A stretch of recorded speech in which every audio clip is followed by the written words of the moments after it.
Hello, good evening. Welcome to Football Heritage TV. My name is Sava, and this is the first ever episode of the Football Throwdown. Some unfamiliar faces for many of you who follow me. Today, we have got an Arsenal fan. I apologise in advance. We have got a Man United fan who's probably going to have so much to be very, very cocksure about this season. We've got a Liverpool fan, Mr. Tom Little, who probably won't be as cocky.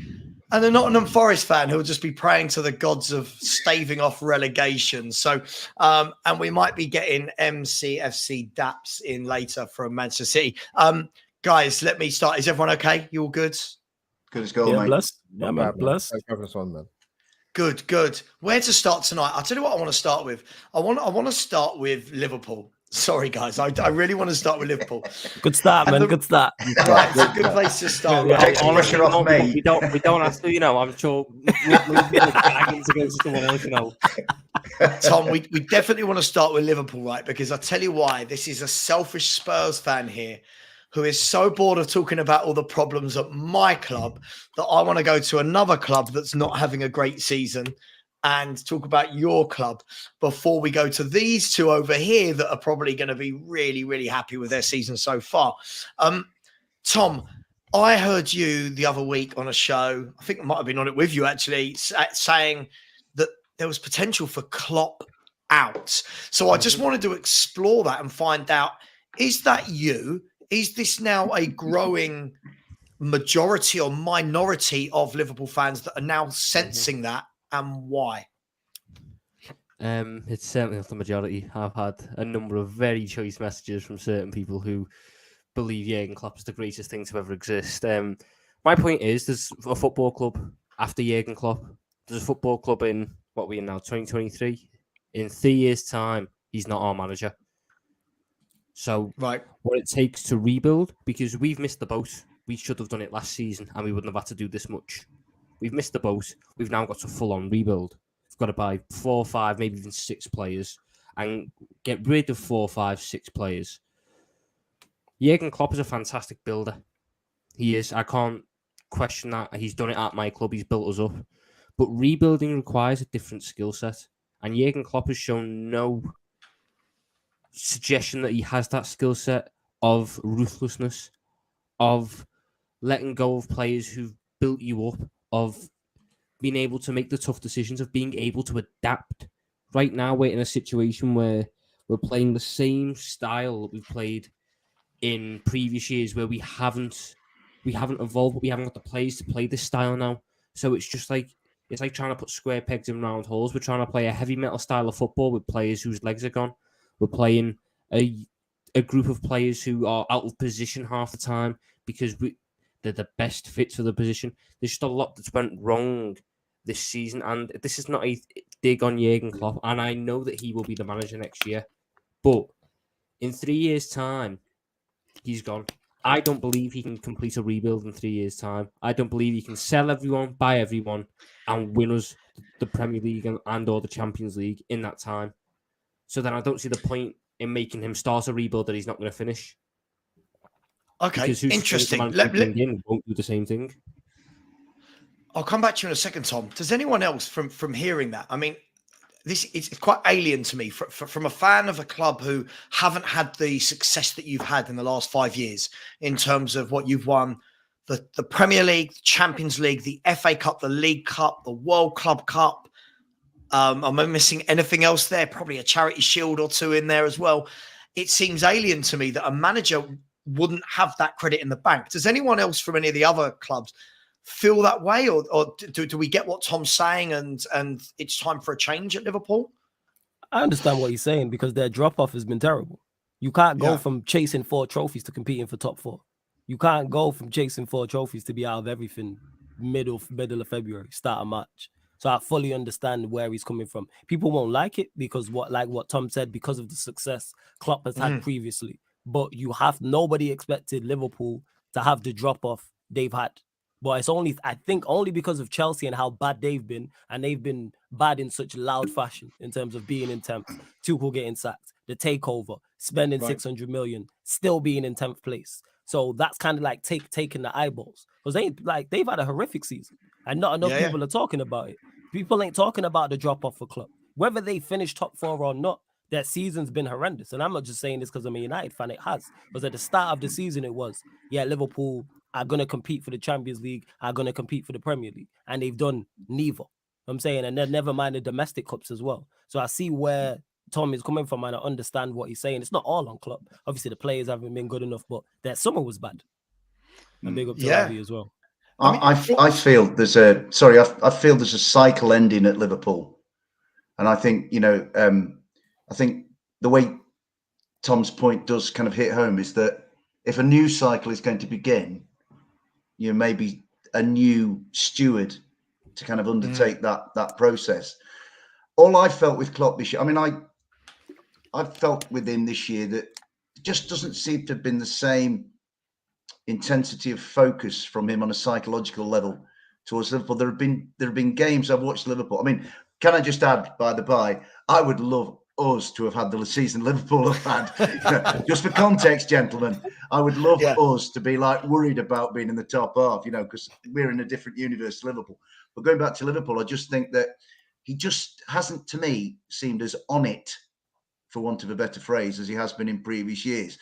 So I think the close season for Liverpool is, given that their ambitions are of such a lofty nature, I think the close season and how Klopp approaches that is crucial. I don't think he'll be gone next season, but if the next rebuild stutters and stumbles, then I think the powers that be within the club will take a closer look at his position. Yeah, I mean, I don't disagree with anything that's been said so far. It's just, obviously it's alien to me as a fan of a club that don't win anything, because we eulogize Maurizio Pochettino, for example, right? Mm-hmm. The guy the stadium might as well be called the Pochettino Hotspur Stadium. And this is a guy that didn't win. This guy didn't win. Do you know what it is? Do you know what it is, Sarah? I know that this club goes through way too many cycles. So what we do is we get a manager, have success, and then stop. We build up, we become one of the best teams, and then we stop. And then everyone else catches up and usurps us, and we just stay still. Or we even sometimes go backwards. And that is what will happen under Jurgen Klopp, because it's happened under every other manager we've had in the past. And Jurgen Klopp he's been fantastic in what he's done, but I have seen no signs that anything is going to change. I am sick to death of constantly going through these cycles where we are first, second, and then we drop down to 6th and 7th and 5th for a couple of years before we hit it again with a couple of signs and then work our way back up. I want us to go to 2nd first and then stay 2nd first, right at that top level, rather than these cycles, because eventually it's not going to work. Eventually, you're going to go from 2 to 3 years out of the top 4 to 5 to 6, and at that where point, are you placing the blame, Tom? Well, are you? How much of the proportion are you? I mean, assuming we're talking about purely owners and manager here, where are you placing the majority of this blame? Is this the business that the owners have done over the last few years, or the lack of, or is this Klopp maybe being the same monotonous voice for 7 years now? This is about 50-50, I'd say. It's about 50-50. You'll get people that go it's more on the owners, which I understand, and you'll get people which go it's more on Jurgen Klopp, which I understand. Yeah, the owners have not funded this team to the extent that they should have done, which is we were a mid-table team with aspirations of top 4. They gave us top 4 funding. We got to top 4. They stuck with top 4 funding. We then jumped up another level to title challenging. But because they'd had success at top 4 funding, why would they try and spend more to just achieve success? They've done it already. They don't need to change. But in the same breath, the owners aren't at fault for the tactics. The owners aren't at fault for the team selections. The owners aren't at fault for certain things going on within the club in terms of a managerial aspect. I think there's stuff that both parties have to take blame for. It's not a clear one party's at fault, one isn't. But the sad fact is the manager's the one that goes if anyone's going to go, because the owners won't sell. Yeah, absolutely. And that's what's happening with Antonio Conte right now. I want to ask Albert and Flawless on this then.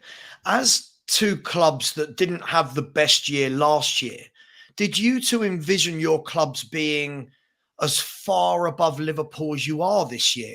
Because I had Liverpool down. I don't mind admitting when I'm wrong. It happens once a year, and this was my once a year where I was wrong. I'm obviously wrong weekly, but I said Liverpool. I thought you'd be flying in second again. I truly did. So Arsenal, United, did you envision that you'd be this far above Liverpool at this stage in the season? Go on, Albert. Well, we finished 23 points behind them last season, didn't we? So Right. no one would have seen this coming. It's been like I said, the drop off of Liverpool's been unbelievable, really. I was going to quickly say to Tom, like, is it indicative of Liverpool this season in terms of, obviously you got that amazing result against Manchester United at home, then the following week you play Bournemouth. You must be pulling your hair out thinking, what is going on? Is it tactical or is it just This is just classic Liverpool? It's classic Liverpool, even under Rodgers, Dalglish, Benitez, even Houllier. You could get up for the big games because the fans turn up, because the pressure's on, but you'd end up with Bournemouth or Forest. Nottingham Forest. But you end up going to those teams at 12:30 and you get walked We bullied over. you. Yeah. We bullied you, mate. It was awful. Taiwo Awoniyi was awful for us. He never even got a game for us. He looked like one of the best strikers in the Premier League that day because Joe Gomez couldn't handle it. That's an issue. The mentality hasn't been there, and I think it was said earlier, Jurgen Klopp hasn't looked as on it. The players haven't looked as on it because when you go as close as you go, as we done with the quad, and you miss out in the way that we done, you either get the players go, right, pick myself up, dust myself off, go again, go even harder, which is what we've done the previous times we missed out on the league and the Champions League under Klopp. I think this was just one time too many, one emotional thing too much, and the players just went, nah, I'm done. I can't do it anymore. I need a break. And this year we've seen it. The mentality hasn't been there. The energy hasn't been there. And maybe it does change with a new midfield next year. But if it doesn't, then what do we do? Well, that was going to be my last. Sorry, actually, Flawless. Let me come to you from a United perspective. I mean, obviously, you guys have a massive rivalry. I know you're not rivals from the sense of being from the same city, but let's be fair, Everton are never going to rival these lot. So the Man U Liverpool rivalry is huge. Oh, yeah, absolutely.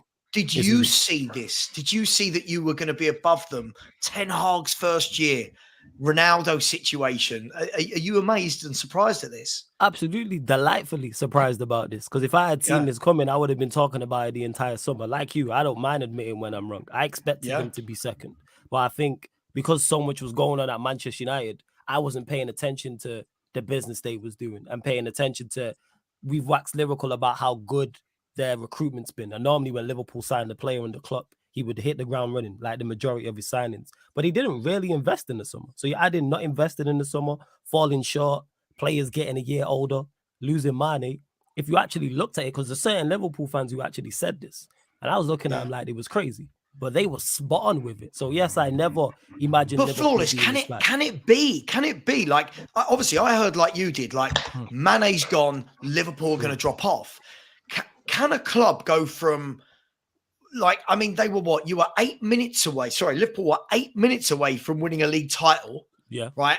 And what, an hour away from possibly winning a Champions League to losing Mane. And now they just look a completely different team. Can one man do that to you? I don't think it's the one man. I think it's the combination of things. Like you said, losing Mane is definitely one. Two, the psychological blow they got coming that close to a quad. Because they didn't just lose out on a league title. They just didn't lose out on the Champions League. They lost out on both.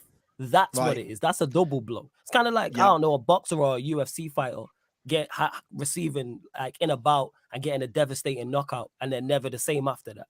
That's what it seems happened to Liverpool. Because like in my wildest dreams, I never expected them to be this bad. I thought worst case scenario, they'll be like, they might fall to third if someone, but I thought it would be them and City again. I did not see this massive drop-off going from second to the point we're talking about, are Liverpool going to finish in the top four? So that's how I'm looking at it. But hey, long may it continue. I think the Sadio Mane thing gets very overstated, you know. I think, yes, he's a big hit, he's a big miss, and obviously... Not to that point of a drop-off, No.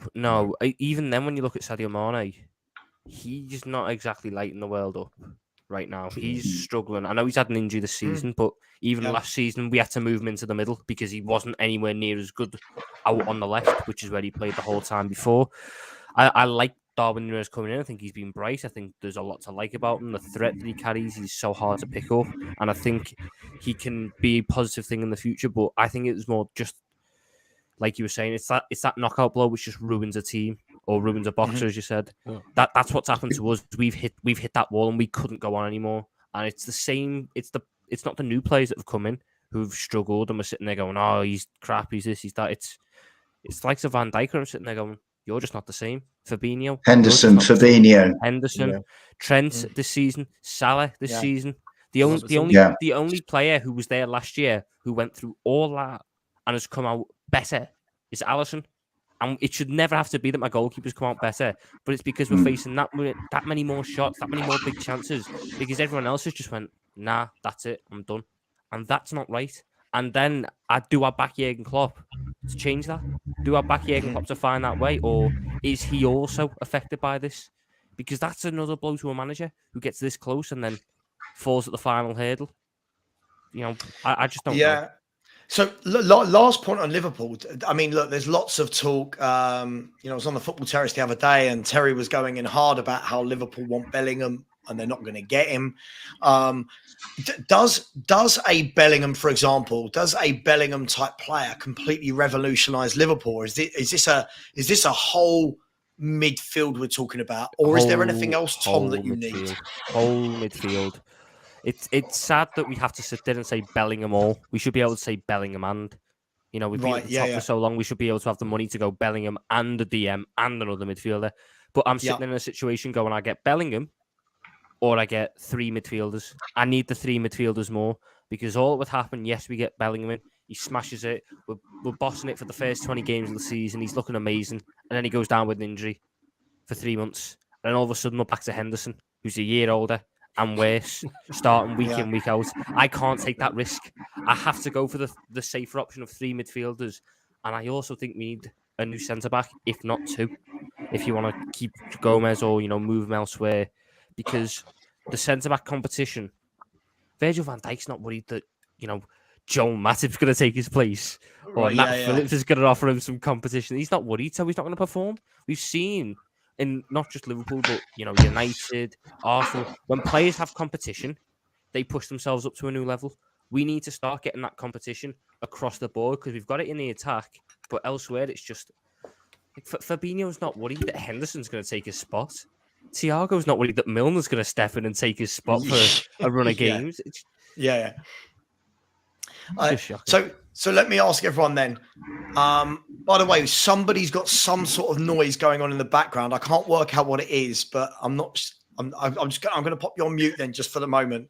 Is that all right, Dave? Yeah. Sorry, it's quite loud.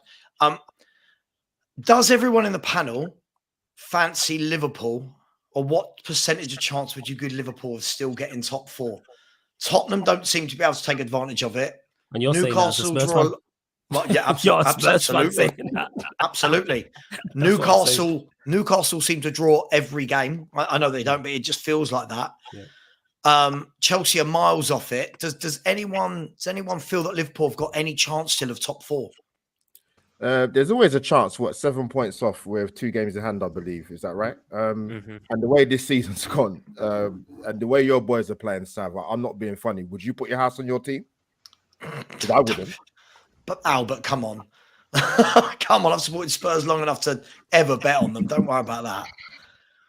But no, I think Liverpool, you still got, listen, there's still quite a few games to go. You know what I mean? We're coming to the crunch point of the season. There's going to be some interesting results. And yeah, look, listen, if you don't have faith in your team, then when can you have it with 10 games to go? So like I said, you've got a couple games in hand. We'll see. Yeah. Anyone else? Dave, do you think, oh, sorry, Forrest, go on. I'll come to Dave after. Do you see Liverpool as a top 4 candidate?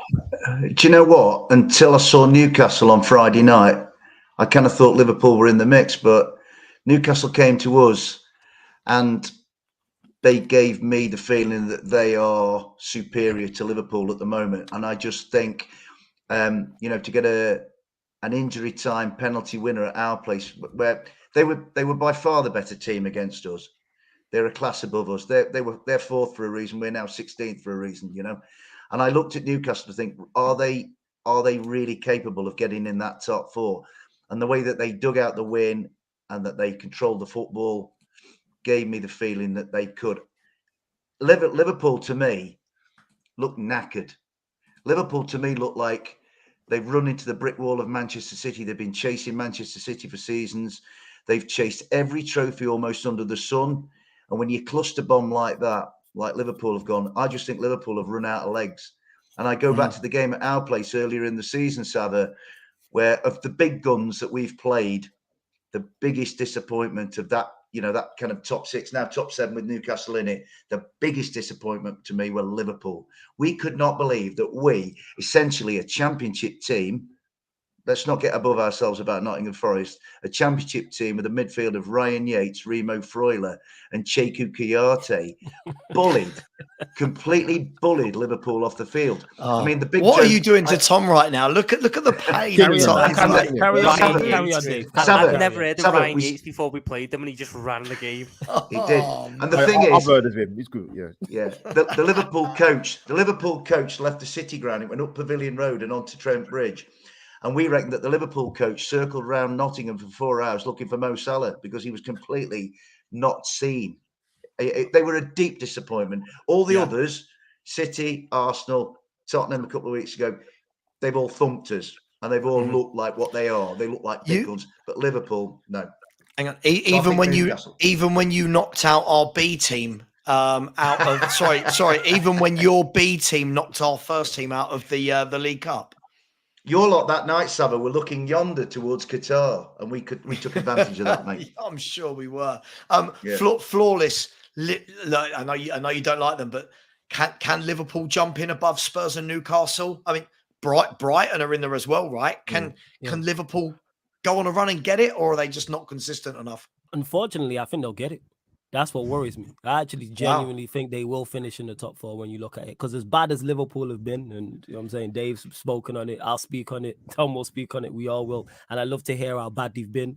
All the teams around them are overachieving, and Liverpool are underachieving and not performing, but yet they're still within touching distance. So what happens if Liverpool don't even become good? Let's say they just get to an average level of consistency. And you don't have to be great to get top four. It's not like you're chasing down a Premier League title where you have to be perfect week in, week out. And with the likes of, I look at Mo Salah and the other attacking players they have, but more so Mo Salah, they have the X factor in this race. Because if you take Mo Salah out of their side and put him in any of the other top four sides, so whether that's Spurs, whether that's Newcastle, whether that's Brentford or Brighton, to me, they're suddenly the favourites. So I'm looking at that and going, I think Liverpool will do enough to get top four. But I hope I'm wrong on it. But I look at them and go, yeah, you'll get it. There you go. What an endorsement. It's bad that I don't have us as favourites, isn't it? Yeah, that's crazy. I have Brighton. I have Brighton. Brighton jumpers. I reckon Brighton are the real threat to anyone. So you think Brighton will get it? Because the thing is, like I said, all the teams are overachieving. Newcastle, they played. I watched the game against Forest. Newcastle were very good. They were brilliant in that game. But you mentioned it already, Savo, about the amount of games they draw. The thing I look at Newcastle is, do you have enough goals? One thing Liverpool have, for all as bad as they've been, they have goals in that side. They do. Like I mentioned Mo Salah in particular, but there's obviously your Nunez's, Jota's, etc. So I think they will get there. But hopefully I'd love to see a Brighton. I just think Brighton have the best mix of everything. I think they've got an attack that is scoring goals now. That's creating chances and scoring goals. Solly I don't even know why Solly March he bagged 2 against us and he's now suddenly turned good. We're a charity club for that. You've got Evan Ferguson, you've got Matoma, you've got McAllister. They can get the goals. But I also like the defence. I think Webster and Dunk is a solid centre-back partnership.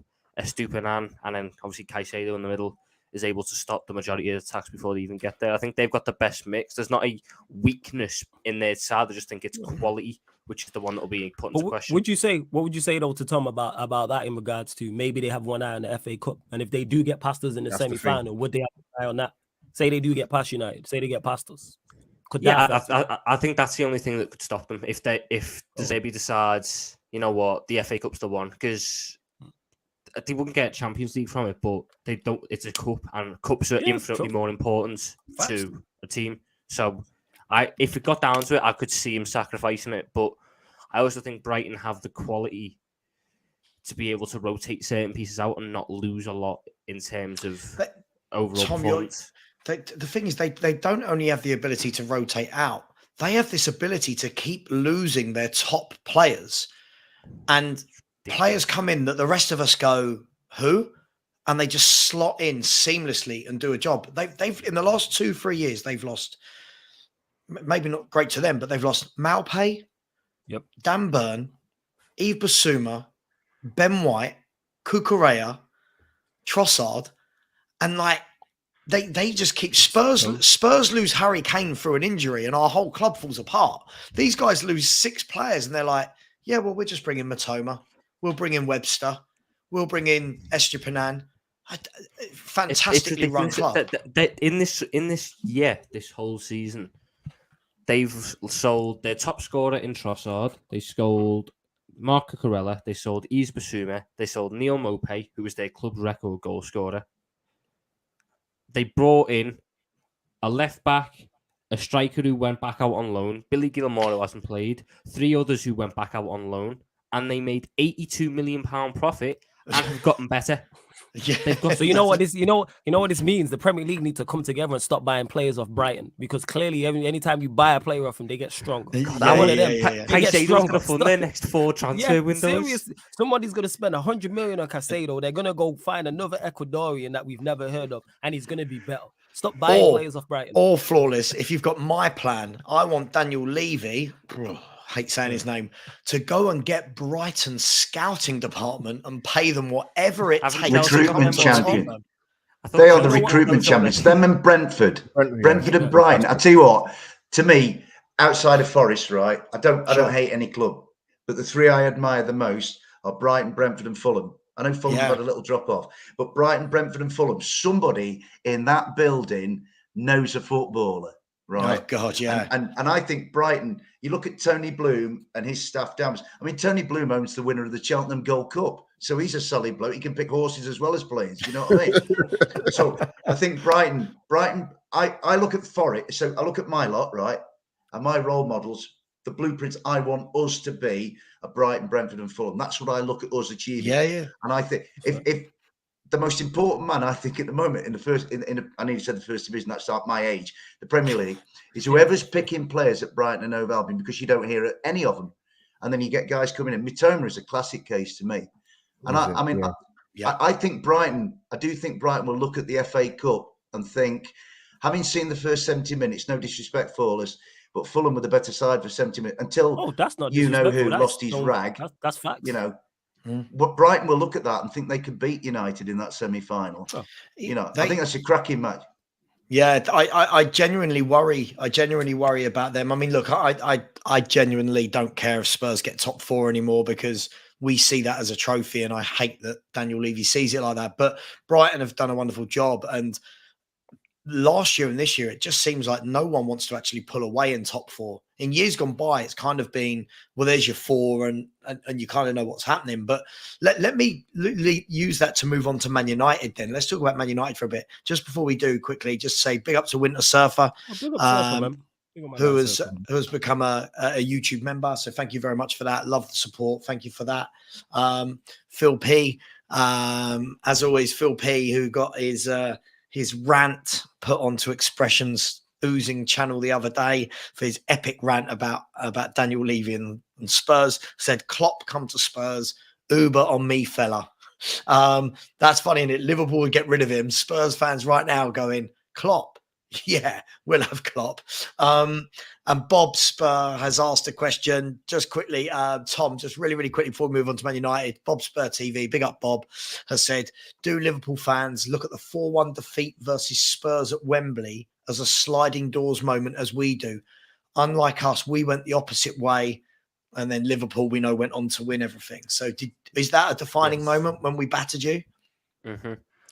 That's the first time I've ever seen Klopp be ruthless in a game. He took off Dejan Lovren after 30 minutes. He came back in the next game, but it's the closest we get to ruthlessness with him. But you sort of changing system, you sort of changing setup.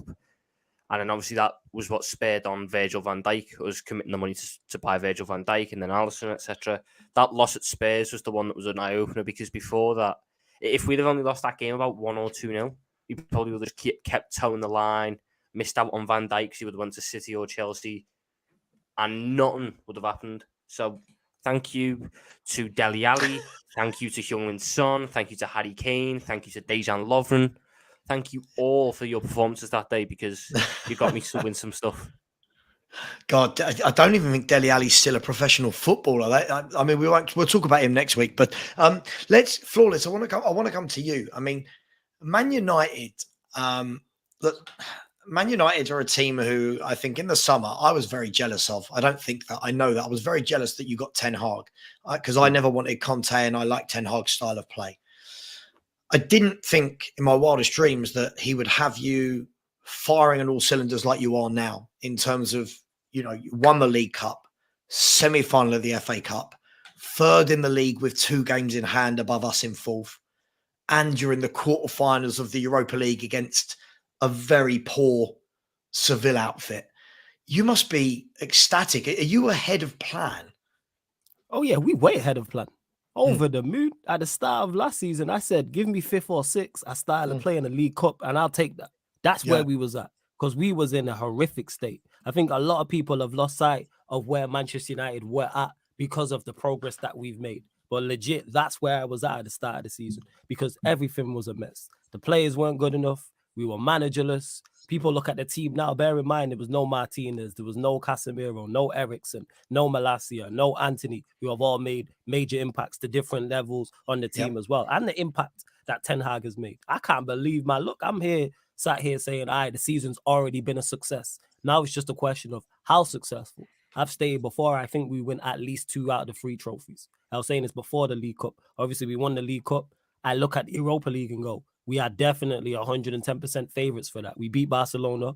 Arsenal going out has just opened that up massively. Of course, in the FA Cup, Manchester City are a problem. There's no guarantee we get past Brighton. But if someone would have said at the start of the season, you have to beat Brighton at Wembley to get to an FA Cup final. Yeah, you take that. 100% take that. And Brighton are a good side. We just wax lyrical about them. But if we turn up and do what we're supposed to do, we will get past Brighton, because we are a better team than Brighton. Then Manchester City, FA Cup final. Of course, they're the favourites. Great team, great manager. But they could be chased. Well, they will be in a Premier League title race, whether they're top at that point or not. They could potentially be in and around a Champions League semi-final if they do indeed get past Bayern Munich as well. And plus, we have the players to beat them, because we've done it before. Last time we played them, the blueprint was set, and it was a smash and grab, but we set it up. We set up correctly to get the right result. So yeah, way ahead of schedule with Ten Hag. I can't believe the impacts he's made. Over the moon. Let me, Albert, let me bring you in here then. From a obviously not a Man United fan's point of view, one of the things that I've been really impressed with Ten Hag is his strength in management. And what I mean by that is he's come in, and the Ronaldo situation could have ruined yet another United manager. And this guy was solid on it. This guy was like, no, you're not in my plan. You're not playing, and stood up to him. Stood up to Rashford when he had that. What was he, late for training, or he missed training? He overslept. Late for a game. But again, it was right. Go on, you're going on the bench, and we've seen weaker managers wilt to that. So, have you been impressed with that side of his management from an outsider's point of view? I'm impressed with him full stop, to be honest with you, before he came to England. People, we have a thing, Sava, like, I'm sure you probably agree, and the guys, like, when someone's not when they're not involved in English football and they come into it, it's like, I'm not sure they're going to crack it in the Premier League. Yeah. The Premier League's put as a holy grail when there can't be nothing better than the Premier League. Even though the whole league is foreign, right? Yeah. Well, there you go. Haaland will struggle here. You know what I'm saying? Remember that week. You know what I'm saying? He might get 15. He might get 15. Yeah. Yeah, we won't say who said that. Yeah, but we know. Yeah. But no, listen. If you speak to some Arsenal fans, and listen, there's a lot of them that are very, very behind Mikel Arteta from day one, by the way. But if there was another manager that you'd look at and think, you know what, I wanted to come into our club, Ten Hag was one. I've been very, very impressed. The way he's handled the Ronaldo situation. He's come there and looked at the defense and said, you know what, Harry Maguire, not good enough. Don't care what Gareth Southgate says, you're not playing. And he hasn't played. And it has surprised me how well he's done there, because as Flawless will know better than I do, because I don't watch United week in, week out, but there were a lot of things wrong. Man United are a big football club, man. Like, let's have it right. I can put my my Arsenal hat aside, United is a massive football club and come with an amazing tradition. And Flores, I don't know, you probably know this, but I heard in terms of like one thing that Ten Hag has done is like in terms of the players that have come to the club, like he's made them sort of go like look around the history and like the museums and that sort of thing. Like that's kind of small detail is very, very important, because you need to understand, if you're coming to Manchester United, you're not coming to any tin pan football club. It's a big football club, and he knows that. He's not stupid. If I was a footballer, good enough, I'd like to have played for him. And you know what? This is only the first season. You know, the funny thing is, the first season, worrying for the rest of us. And I'm not with me. I'm not a fan. Sarah, from the short time you know me, like I'm not going to come and BS, man. Like I'm an Arsenal fan. I love my club, but I can see when someone's a top manager. I can see when somebody's going to make a difference. And he's only been here a season, not even a calendar year. And he will need all the years of his contract to United to fully turn it around, because they're probably not there yet. But listen, from what he's shown already, he's already got a trophy in the bag as well. And when you talk about standards in football clubs, he's already started off on a good foot. So yeah. Listen, I think the test of time with him, get through this season, whatever happens. But then the start of next season, then you're going to see him really, really make an even bigger imprint into this side. Tom, I suppose the opposite to what I was saying to Flawless earlier about your lot. You've watched Man United fly past you with a manager that is bringing. You know, I'm not saying their brand of football is brilliant yet, but you can see flashes of what he wants to bring. Jealous? Is this a flash in the pan? Have they overtaken you for good now? What do you make of it? It's annoying. It's annoying because it's annoying.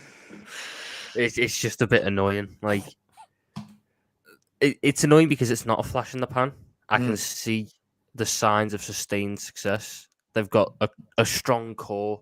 If it was just very much Rashford on his own, and then other players having worldy seasons that you'd never expect, then I'd agree. But we know how good a defender Varane is. We know how good the left back Luke Shaw is. We know how good an attacking midfielder Fernandes is. We know how good a DM Casemiro is. And we know that they're going to get money in the summer. So they'll go out and buy more of these players that we already know are world class. Once they do that, it's even worse for us. This is and with Saudi owners, Tom. With Saudi owners, right? Hopefully it's Saudi owners. No, you know what? I'm hoping Jim Ratcliffe. Yeah, Sir Jim Ratcliffe gets what the club means. Sir Jim Ratcliffe is a United Sir Jim Ratcliffe. He knows what it means. He should have the full support for this United bid.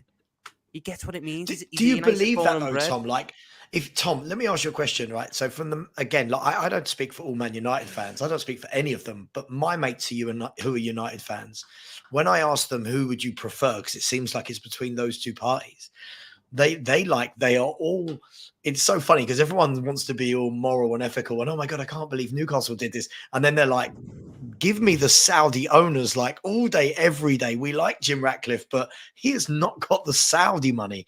And Saudi money worries me for United because it's such a big project that if they get it right, it's going to reap rewards for years that we will never be able to compete with, because they have a better base than any of our clubs do in terms of fan base, in terms of commercial revenue, all this, that, and the other. If these Saudis come in and they invest in the training ground, they invest in the stadium, they invest in, the infrastructure around the club, and they continue investing in the players, then United are fine. They'll smash it. They'll reach levels that we haven't seen, but they have to get that right. And the thing is, Sir Jim Ratcliffe would probably intend to do that, but there'd be too much, on the line in terms of there's not as much money coming in, etc., etc. The Saudis have come in. The Saudis and the Qataris, etc., have come into about 4 or 5 different clubs, and each of those clubs are in much better situations after them than they were before them. Yeah, and that's what worries me, because you suggest that trend would continue. If United get that trend, I enjoyed my one Premier League. That's all I'll say. And it's a club as well. I mean, look, when any kind of new money, not just Saudi owners, when any kind of money goes into a club, it's a worry. But I suppose the difference with like the money going to a Newcastle versus the money going to a Man United is Man United have got that history, and not to plug my own channel, but they've got that heritage. They've got that football heritage, right? Nice plug. Shameless plug, That was a nice shameless plug, plug man. there. Yeah, I tried my best. I tried my best. It's nice. And I think that's the worry. How long had that one been in the brain? Had you been planning that Yeah, sentence out for a minute or so? Listen, I wrote that down yesterday. Don't worry about that. You're right though, Sava. Sava, you're right, mate. And it's interesting that you mention history and heritage at Manchester United. I've been to Old Trafford twice since Christmas, and as a lover of football, because that's what we are, all of us, above our clubs. As a lover of football, anybody who loves our beautiful game should go and look at the clock at Old Trafford. They should go and see David Pegg's name, Tommy Taylor's name, Roger Burns' name, Duncan Edwards' name, the greatest English footballer of all time. The Babes are the only team I know, and I've read my history books, where everybody in the country loved them. City fans loved them. Arsenal fans loved them. Everton fans loved them. Forest fans loved them. Everywhere the Babes went, and obviously there were different times and there was less, the media that we get now. Everybody loved the Babes. People would go to watch the Babes as neutrals. My old man and my granddad, they were like Stoke fans. And if Stoke were away and they couldn't get to the game and the Babes were nearby, they'd go and watch the Babes. And everybody who loves football should go and see that. Because I'm telling you, if that plane hadn't crashed in Munich, we'd have won the World Cup probably before we did in '66. Good shout. Because they were a great team, honestly. And I think it's really important. And I also, going on to the Ten Hag thing, I endorse everything the boys say about Ten Hag. My test of Ten Hag was, I think he's the first person at Manchester United since Sir Alex Ferguson to have a real iron grip on that club. And I thought he demonstrated it because he won the battle of egos. I think last year, unfortunately, there was a player running Manchester United, not a manager. I like Ralph Rangnick. I looked at Ralph Rangnick and I saw an extremely academic, intelligent man. Mm-hmm. But you know who's going, I'm CR7. I'm not doing what you say. And Eric Ten Hag went, hey, mate, I'm running this club, not you. Now, I actually think Ronaldo only went to Manchester United because he went to Manchester City and Pep went, sorry, mate, we're a team here. You don't fit in. And I reckon Ronaldo stood in the car park outside with his agent and said, tell you what, why didn't we try that lot over there? I used to play for them. And it was the worst signing United made, and getting him out. And when he went, Jadon, Marcus, Anthony Martial, all the others were like, oh, great, thank God he's gone, because he used to hammer them, but they could never hammer him. I remember the Brentford game, right, where he was awful. And it almost looked like the other United lads were frightened to tell him how crap he was. Mm-hmm. And Eric Ten Hag lanced the boil at Manchester United. And since then, I think United have been really... I've seen them 3 times since Christmas. They're a level above us, way above Nottingham Forest. But the football they're playing is like a level above what they've been playing the last 2 or 3 seasons. And what Tom says, what Albert says, what Flawless says about Manchester United is, if they get all this money with this guy, who I think, I mean, let's look at the club he came from, Ajax. It's a phenomenal academy of football from a playing point of view and from a coaching point of view, right? Yeah, definitely. And I think United have almost got themselves a Dutch Clough. He takes no nonsense. Even after the 7-0 defeat, he came out and he said the right things. And I just think Eric, I think he's a tremendous manager, and I think he's a real asset to Manchester United. And I think he is the one that they've got finally to get somewhere close to filling Sir Alex's shoes. I really do. I mean, that's high praise indeed there. I mean, Flawless, to round off Man United, I mean, filling Alex Ferguson's shoes is obviously something that has eluded everyone since. And I think a lot of football fans acknowledged that, hang on, United have been the dominant force in football for 10, 15, 20 years, whatever it was. Fergie going has had a much bigger impact than I think most of us thought. Can Ten Hag, is Ten Hag the guy to get you back to a Premier League title? It certainly seems that way, because he's already overachieved expectations. You know what I'm saying the objective this season has already moved because he surpassed it at such a rate. Bear in mind, he surpassed it with all the problems. Dave mentioned it there in regards to Cristiano Ronaldo, in regards to Harry Maguire. 2 situations he's dealt with like he couldn't have dealt with better. Even when we've had terrible defeats, the Liverpool game, other defeat, the start of the season, people forget that the Brighton and Brentford games and how bad we looked. Who would have thought after then? I was thinking, geez, like, can anyone save us? But now look, the impact that he's had has been fantastic. And this again is without his players. And when I say that, yes, he's made signings, but still, not only is he managing our maximum level, he has all of our players either playing to their maximum or over their maximum. I know I'm not letting our great form and great results and where we are at in the table and on for free trophies cloud my judgment. We still need massive investment. That doesn't change. We still need huge investment. To me, we still need 6 or 7 first team players. We still need 5 or 6 squad players. But I understand where this team is at. So that's why when people are saying, oh, Manchester United in a title race, I was like, no, look at the team. So is Ten Hag that guy? Yes. And if we go and have a summer transfer window like we had the last window and go get 4 or 5 players, I expect bare minimum a challenge. I'm not saying we go and win it, but I can't believe I'm saying that. Because I expected at the end of this. I think this is just the most positive United's been. Yeah, absolutely. This is the most positive I've seen United since Fergie left. Yeah, absolutely. Since that year in the title, this is the most positive. There's a good atmosphere around the club, and I think that's the most understated thing in football. A good atmosphere around the club means good performance on the pitch because everyone's happy. And even when you were winning stuff under Mourinho, there was a subsection which was like, I'm not enjoying the football. It's not going to last. Mourinho 3-year thing, yada, yada, yada. Yeah, there's just so much happiness and joy around everything Ten Hag's doing. You're playing nice football, you're getting results, you can see the project, the players are coming in, developing.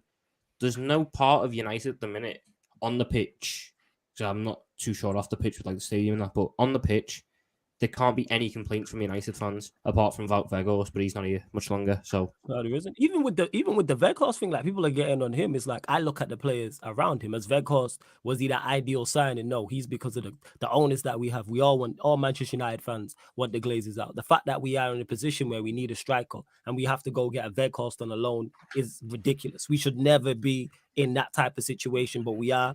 And Ten Hag's made the best out of a bad situation. Because if we've already had a successful season, and if we go on to win 1 or 2 more trophies, well, Weghorst played his part in the first trophy. But if we go on to win 2 trophies this season or 3 trophies, for all Weghorst's deficiencies, he's played his role in that. That's all I want. Yeah. I can't really expect more from him. I'm not one of them fans who, when the team fail, look at the worst players. That's one thing that Manchester United fans do, and I don't understand it. United won't play well in a half, and Weghorst will be trending. But then if you ask him who's the worst attacker we have is Weghorst. No, look at Rashford. Look at Anthony. Look at Bruno Fernandes. All the players that we praise and prop up. When it's not going well, even against Fulham, that's who I'm looking at. I'm looking at Rashford. I'm looking at Bruno. I'm looking at Sancho. Like, I'm not looking at Weghorst. I know your level. I know where you're at. So, yeah, with what Ten Hag's done is incredible, like, so far. And he has me confident going into every game, despite the team, despite the injuries, despite the lineup. Even the Fulham game, I knew Casemiro and Eriksen were missing. I was like, yeah, this pivot's not going to be good in midfield, but I'm still like, we can get a result. And we did. Yeah. Listen, it's horrible to see. I liked that Man United were dropping off. Like they won everything. But no, look, on a serious note, look, Ten Hag, you've got a really, really good manager there. Just quickly from everyone else, do we agree? Can we see Man United in a title challenge next year? Are we jumping the gun? They're a few points off it now, but are they going to close that gap to City? And we'll talk about Arsenal a bit later, but are they going to close that gap on those 2 next year?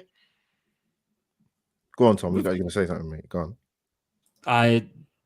I think it all depends on what they do up front. And there's one man who I think they need to look at. Plays for your club, Sava. If they get Harry Kane, can't you say Richarlison? Can't you say Richarlison? I don't wish any club has to deal with Richarlison. I had to watch him at Everton. I had to watch him at Tottenham. I just can't stand them. I feel sorry for whatever club has to deal with that man. Harry Kane, though, if they can get Harry Kane with Rashford, get Sancho firing, you've got Fernandes, who's always a threat. That is an attack. They've got a solid defence that they can build on. They've got a midfield that just needs one more piece in there.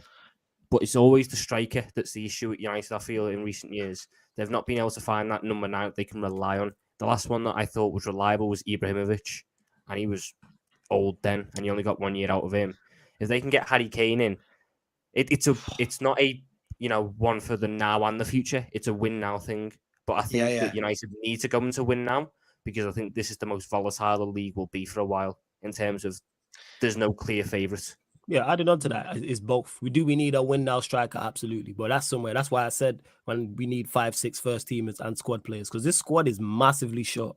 Not in terms of just quality, but also quantity. If you take Weghorst out of it, we have no senior striker.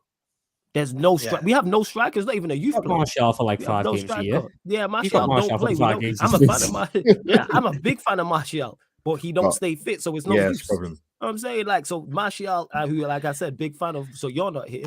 We have no people are talking about United winning the Premier League title or being in a race, and we have no senior striker. We don't even have a youth striker in the rank. So we need to go invest in there. I want free. Just for 5 minutes and no longer, let's wake up any Spurs fans, because obviously my channel used to be a Spurs channel, so there will be a lot of Spurs fans. Let's have fun with the Spurs fans. Yes, come on, they're gonna hate me for this. Just before I do that, thank you everyone. Please keep liking. Thank you. There's been a lot of people subscribing tonight. Please do. Shamelessly, my channel is going to be 1 year old in 20 days, and I set a target of 2,500 subscribers, but we're 200 away from 4,000. So if we can get 200 subscribers in the next 20 days, I'll be really proud of my 1 year old baby. So please please subscribe to everybody on this chat. I will put their links in a little bit later. Please subscribe to Albert JTV, subscribe to Tom. I don't think you've got a channel, Dave, have you? But I'm just a renter talking head. I am, Seller. I'm just some bloke who wanders into channels, has his say about Forest and other clubs, and goes back to the hostel of a night. You know what I mean? Oh, I've got one of those called Kuva. He's always in my chat as well. Big up Kuva. I'm sure he's watching somewhere. And Flawless as well. And I'll put all the links in the chat later. Let's talk about, just quickly for 5 minutes, because this could be a long conversation otherwise. Harry Kane, right? The big thing about Harry Kane is Spurs fans, we all kind of recognize that if Harry Kane goes, our club is like, oh my God, what do we do? Like, we're crap at football, and now we've lost our playmaker and goal scorer. But if I take my Spurs hat off, is United the obvious transfer in the UK or in the world for Harry Kane, in terms of they desperately need a world-class striker?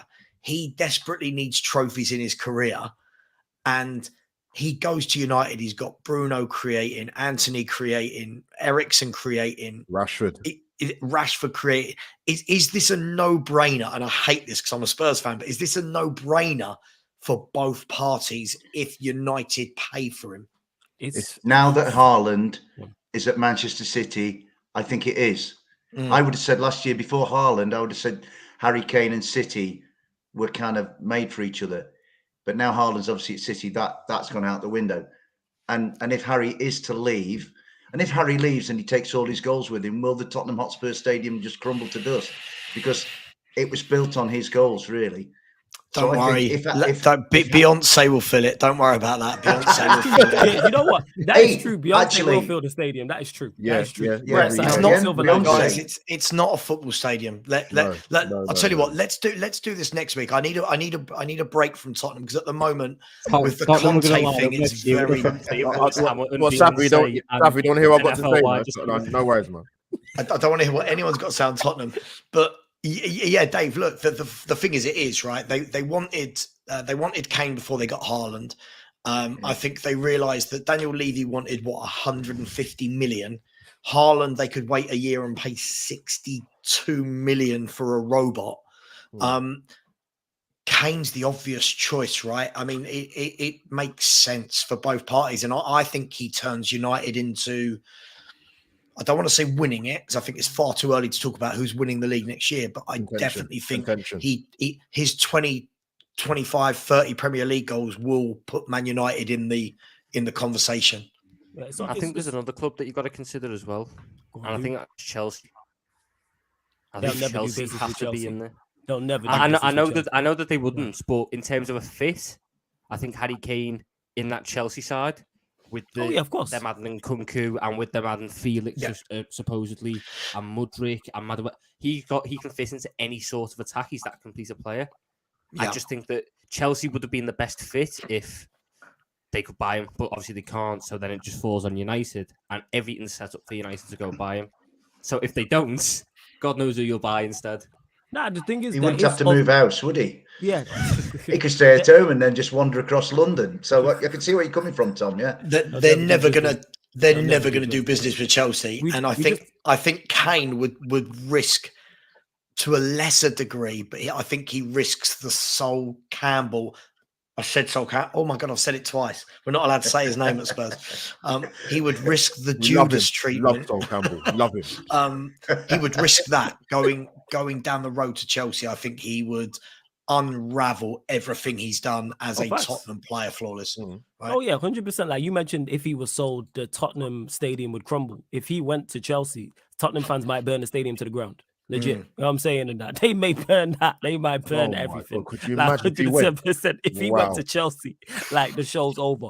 In regards to Kane, yes, quality player, not disputing that whatsoever. I've said all along, would I take him at Manchester United? Yes, but only at the right price. All this, and you mentioned it already, Levy likes to do I believe Harry Kane is worth 100, 120 million, 29, 30 years old, last year of his deal and wants to leave? No, that's just bad business on our part. If we go and get Kane for 60, 70 million, brilliant business. There is other strikers out there. As good as Kane, that's a whole nother debate. Personally, I would like Ivan Toney. Obviously, betting scandal aside, we don't know what's going to happen there. So I would definitely go and get Ivan Toney. Osherman's another one, but again, it's a price point. I'm looking at it from a business perspective. And if you're going to get Kane last year of his deal, if he doesn't kick up a fuss, it's going to be 100, 120 million. All the things we're talking about now, you could add to him going to Manchester City, taking them over the top in the Champions League, world-class goal scorer. That's what they need. All these things are true. City walked away from that deal for a reason. There's a reason why Pep went and City went, nah, something's not right here. Because Kane, to me, at this moment in time, Spurs fans don't hate me for this, is not worth 120 million. At this moment in time with a year left on his deal, when there's other strikers. Kane needs Manchester United more than Manchester United need Kane. Because if he doesn't come to us, what are his other options within the Premier League? Chelsea, they're not going to do a deal with. City don't need him. Arsenal don't need a striker. Liverpool hang on. That's not why he's not going to Arsenal. yeah, I'm just saying. No, I'm just saying. Even he would never do the business with Arsenal. But I'm just saying, even if he did, Arsenal wouldn't need him. Can you imagine? The only other English option is Newcastle. And if you want to go abroad, we'll say Bayern Munich. Yeah, or does he want to go abroad? I can't lie though. Yeah, go on. I can see City as a viable option still, and I don't know why. Really? But I can see Pep trying to play Kane deeper as one of his weird things. Because in the De Bruyne role. Very much in the De Bruyne role. Because he's got the skill set for it. And that's where Harry Kane's career will eventually go. I think Harry Kane will... He's never had the pace, but I think eventually a team or a manager will drop it a little bit deeper and use that passing range that you've got in a more protected role. I could see him trying to use Kane in that sort of false 10 system where he starts off deeper and then makes late runs into the box with that skill set he's got. It'd be a weird Pep thing to do, but if there's any manager out there who would do it, it'd be Pep. And if there's any team that Tottenham would be more than happy to do business with out of all of them, it would be City. So if Pep wanted to do it, I think that is still an option that's on the cards. Whether Kane would agree to doing that role now, I don't know. What you said there makes sense. What you said there makes sense. The problem is City, the money option. City have already shown they are not willing to put the money up that's wanted for Kane. Make of that what you will. There's a reason for that. Done that before City. They're not going to just go. Yeah, they're not going to. And it seems Levy's going to do. Yeah, Levy's going to want big money for him in his last year of his deal. So all this, to me, the move dependent on Harry Kane. Harry Kane kicks up a fuss, refuses to trade in, actually doesn't turn up, hands in a transfer request, then he will move. I can see him staying at Spurs. Because it doesn't seem to be the character. There was time to move on from Spurs last season. All he had to do was hand in a transfer request. He was literally walking around the golf course on Sky Sports with Gary Neville, talking about De Bruyne is my favorite player, all of these things, hand in the transfer request. Then Levy's forced to sell. But for whatever reason, he folded. So I don't see him moving unless United decide and go, yeah, let's go spend 120 million. And even with new owners, I don't want to spend that money on any player because how do they then repay that? To me, there's no what do you then get back? Apart from Kylian Mbappe. He's the only player I want to see at my football club for that price. He's it. That's it. Yeah, Just me personally. It's a tough one as well because of obviously everything that's happening at the moment at the club with Antonio Conte and who's going to be the manager and Kane's new contract. It's a bit of a mess. So I mean, Levy won't want to have the fans angry about Conte. Well, not all of us, but some of the fan base angry about Conte. Then on top of that, selling Kane. So this is going to be. I can see that is going to be the summer transfer story. I think it will knock some Spurs. I just truly believe it will. Guys, I want to move on and we'll talk about Arsenal last. Come on, Sam. Because we'll talk about Arsenal last. All right, you be patient, Albert. All right. I am. The rest of us have been watching you fly up the league, and it's not nice. Dave, I want to talk to you and about Forest, and then I want to get everyone else's take on this because Nottingham Forest, unlike any other team I've seen before. Look, I say any other team we've seen before. We've seen teams get promoted and by a lot of players rather than giving the players that went up have a chance. But I think if we're all really, really honest here in a friendly way, Dave, you guys took the biscuit. You guys were signing players like every day you were signing a right back. Like I think you got 3 of them. How do the Forest fans like it? It must have been exciting from a kind of football manager point of view, but how do the fans evaluate it all in all? Has it been too much upheaval at once, or is the proof in the pudding? If you stay up, it worked. I don't think I can give a definitive answer to that until 6:30 on the 28th of May as I walk out of Selhurst Park. All right. Because honestly, I really don't know. I mean, what I would say is, contrary to what the tiny brains, and they are, let's be honest, they're not the most academically gifted of people. I think they all struggled at school. The people on TalkSport, right? Because really, I've seen chimps in the zoo flinging shit at each other who know more about football than those people on TalkSport. Let me just put that there. And they immediately went on to this: Nottingham Forest are being vain. Oh, Nottingham Forest think there's something better than they are. This, that, and the other. Little club, how dare they sign players? What they failed to grasp was that the team that did us sterling service and got us from the bottom of the Championship into the Premier League was fit for purpose in the Championship, but was never going to be fit for purpose in the Premier League. So 5 of them were on loans. They had to go. Several were at the ends of contracts, and many of the rest just simply weren't good enough for this league.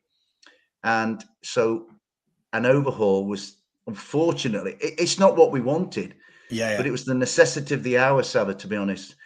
And I mean, that day at Wembley back in May, I mean, you lads will never probably experience that because you also, you all support gigantic clubs who will never know relegation to the. I support Spurs.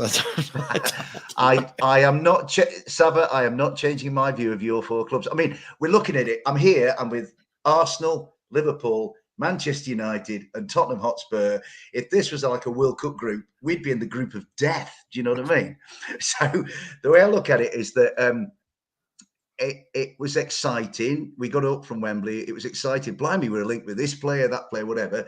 And to be fair, the owner said he would give Steve whatever he wanted.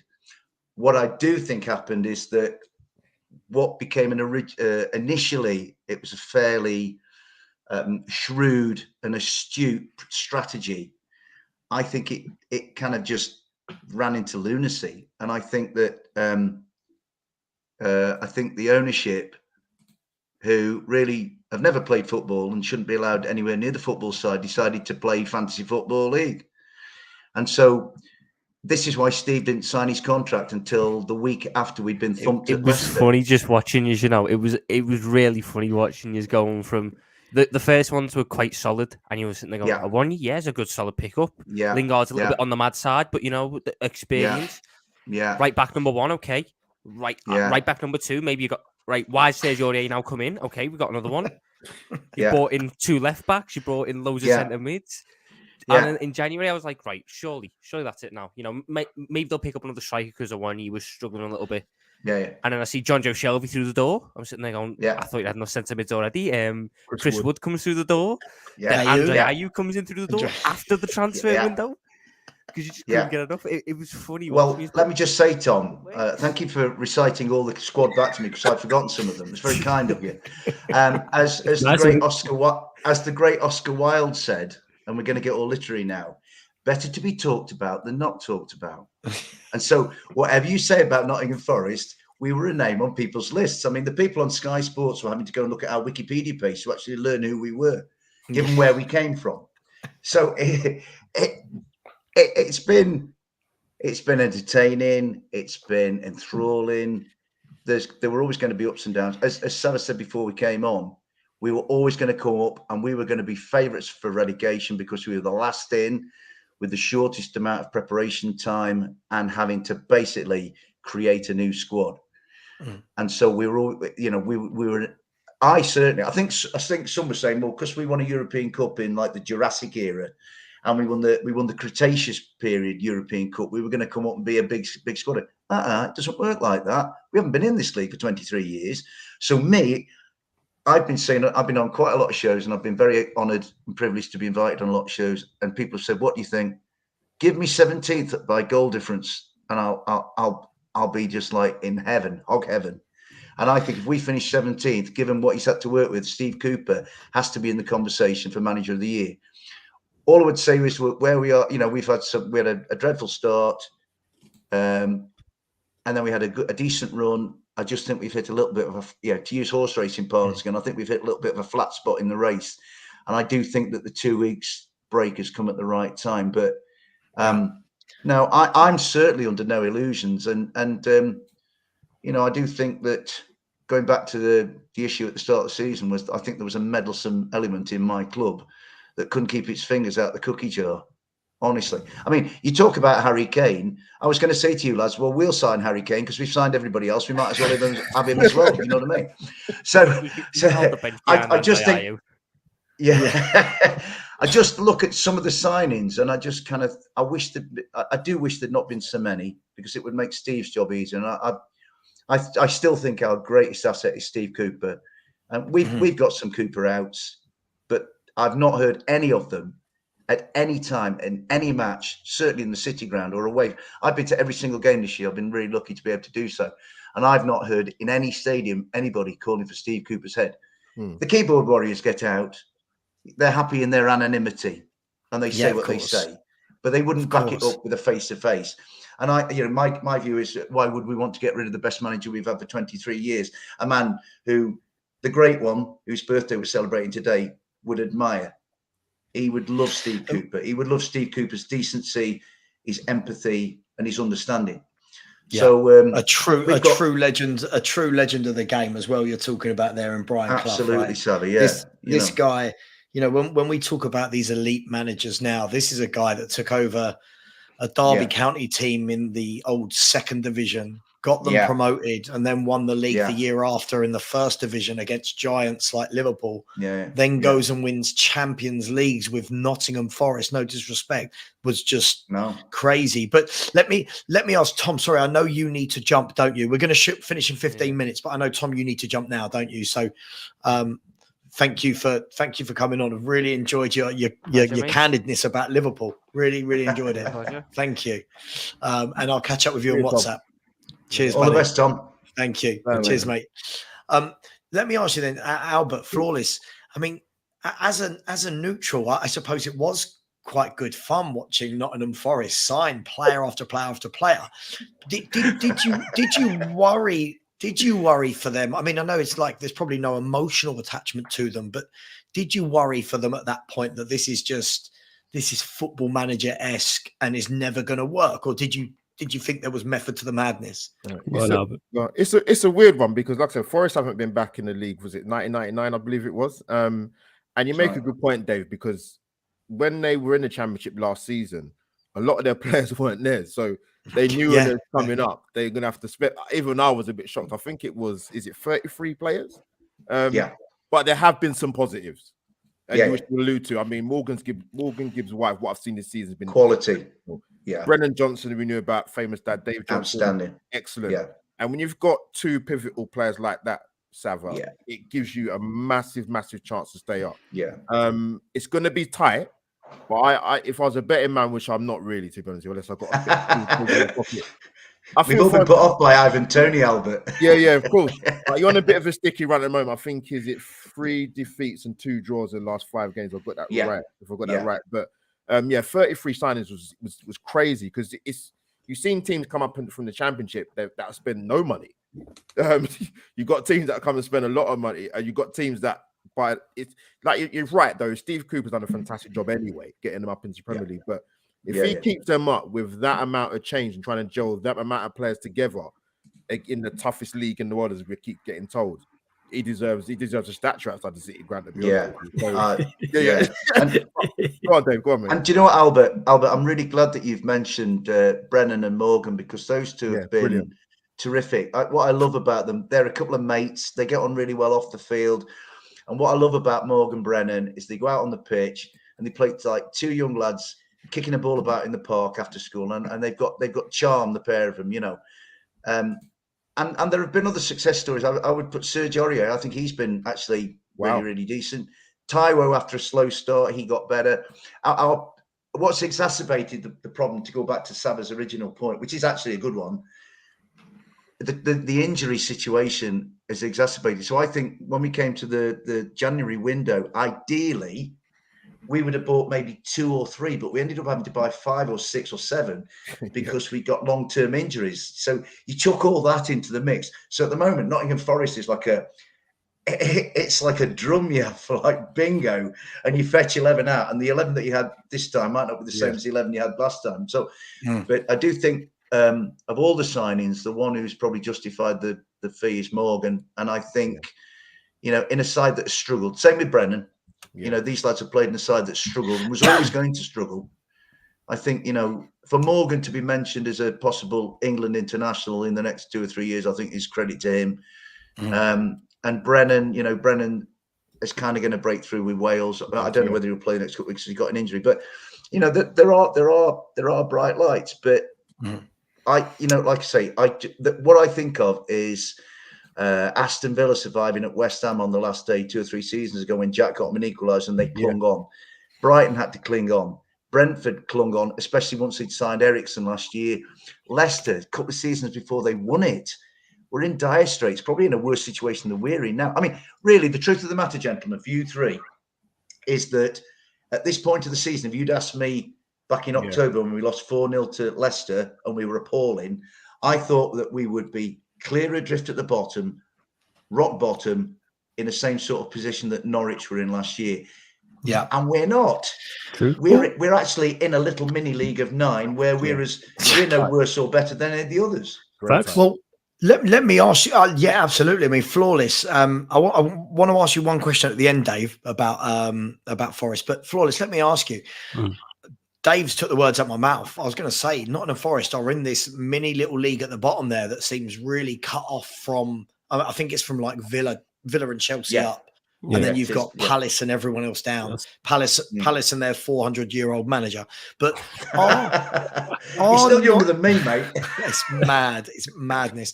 I hope he doesn't have to train on cold mornings. Do you know what I mean? I can see him not being able to run. Flawless. Are Forest out of that group? Are they any better or any worse than anyone else around them? Because there's like 5 points that separates Crystal Palace. 12 to like 20. Yeah, that is crazy. That 12 to that's nuts. That 12 to 20th is that time. And Dave mentioned it there. Normally, like it was Norwich last season. At this point in the season, a team's cut adrift. So it's normally like, all right, this team's definitely going down, and then it's like out, a Norwich. It's 5, like a Norwich. Like we've seen that happen before. And Dave answered the question. He can only answer at the end of the season in regards to if it was the right move or if it wasn't. If Forest stay up, guess what? It was the right move because they got the right result. If Forest go down, we'll look at it and go, why did you sign 33 players? It seemed very amateurish. It was a very much scattergun approach. Why would you sign that amount of players? There's no way that Steve Cooper was like, I want 33 players. That conversation never happened. So whoever's making those decisions, that has to be talked about because that can't be the thing going forward. But like I said, that person, whoever it is, and Steve Cooper will deserve full praise and the players if Forest do stay up. Will they? I'm not sure, but I don't think they're any worse or any better than the teams around them. Everyone's pretty much of a muchness, and it will come down to obviously fixture list, number one, like who you're playing, 2 injuries as well. Like if, especially down at the bottom end of the table, if 1 or 2 of your key players get injured, that can then hinder you massively. But Forest have a good chance of anyone staying up.